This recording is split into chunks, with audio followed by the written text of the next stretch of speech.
chance, oh, t'as de la chance. Moi, j'ai jamais de chance. Ce genre de phrases, vous les avez déjà entendues. Peut-être même que vous les avez prononcées vous-même. Parce que ça génère comme une sensation d'injustice. On ne fait pas partie du cercle des chanceux, à qui tout sourit. On a presque envie de se victimiser. De dire, oh, moi, ce genre de truc, ça m'arrive jamais. Je suis une pauvre. Eh bien, bonne nouvelle, on peut inverser la tendance. Plus besoin d'acheter un billet de loto ou de faire des incantations. Parce qu'on peut provoquer sa chance. Alors vous allez me dire, oui, mais comment on fait? D'abord, pour provoquer sa chance, on va lui laisser de l'espace.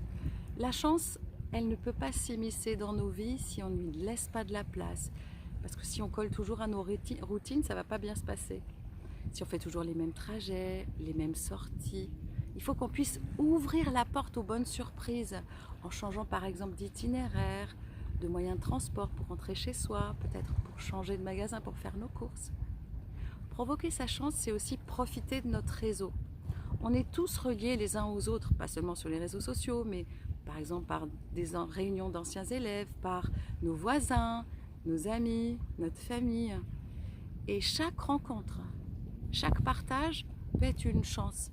Par exemple, si on cherche un nouveau travail, un amoureux, si on a simplement besoin d'un bon plan, toutes ces personnes peut-être à un moment donné, elles peuvent nous aider. Et ça va nous ouvrir des opportunités. Provoquer sa chance, c'est aussi se mettre à l'écoute des signes. Est-ce que vous croyez au hasard? Paul Éluard disait toujours, il n'y a pas de hasard, il n'y a que des rendez-vous. Moi, je trouve que c'est une jolie façon de faire attention aux coïncidences, aux synchronicités. La synchronicité, c'est une coïncidence qui prend soudain du sens, qui provoque une émotion forte, qui se produit à un moment opportun. Par exemple, c'est vraiment le truc incroyable qui va nous arriver à un moment parfait. Et c'est vraiment intéressant d'être attentif à ces signes. Par exemple, vous allez lire des mots sur une affiche, ça va provoquer en vous quelque chose, ça va vous interpeller. Ou alors, vous rencontrez une personne que vous n'avez pas vue depuis un petit moment. Ou vous tombez sur le bon restaurant juste quand vous avez changé d'itinéraire. Ou alors, vous écoutez une chanson que vous n'avez pas entendue depuis longtemps qui tombe pile à la radio quand vous y êtes. Ça va être vraiment de faire attention à ces signes, ça va nous ouvrir la voie vers de nouvelles opportunités. Et observer ces signes autour de nous, c'est tellement chouette.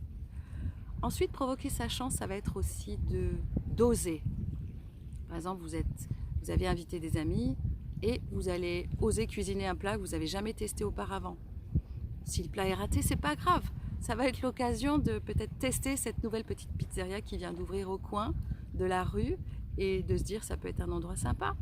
Ou alors pour les vacances, c'est peut-être pas de tout planifier, de tout organiser. Ou peut-être même si on a des galères en voyage, ça va être l'occasion de pratiquer notre espagnol, notre anglais. Ou tout simplement on est en réunion, on a envie de dire un élément important pour nous et même si on est timide, mais on le fait. C'est ça, oser. Les choses les plus extraordinaires, elles arrivent toujours en dehors de notre zone de confort. Oser, et c'est toute une nouvelle aventure qui s'ouvre à nous.